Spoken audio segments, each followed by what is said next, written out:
Trust and transparency. Two words very much appreciated in human relationships are also essential for countries' interactions. With a complex constellation of multilateral environmental agreements, information sharing and monitoring can be very challenging at the international level. Today, we want to show you how an innovative tool can make international reporting faster and smarter for all countries. There is a lot of information available, but the problem now gets how to manage this information. And we need a structure that is quite logic and avoids that you have to come up with the same figures for different conventions. So it gets more and more important for governments to use their resources that they have in an efficient way, and they don't have limited resources, so where we can use information for several conventions, we should do it. A response to these challenges, we would like to propose an improved information and data management that would partly do these three things. I mean, relieve the workload for parties. I think that's very important, has been stressed by the previous presentations. We need to kind of report once and use the data many times. And by pooling all this data, we can further increase the quality and quantity of information to assess progress towards these biodiversity targets. And finally, it would allow us to provide a joined-up, robust contribution to the SDGs from the biodiversity community. Most of international conventions have targets and indicators that measure the effectiveness of their policies on the ground.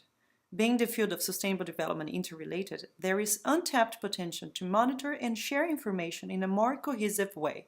The tool that has been presented by the European Union draws on the fact that the strategic plan has been endorsed as the global framework for biodiversity and that several organizations are supporting its implementation.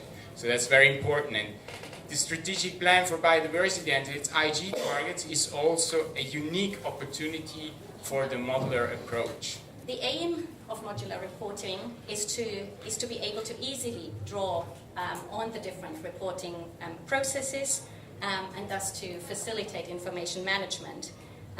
It's thus about making the different processes more compatible and not about creating any additional reporting obligations.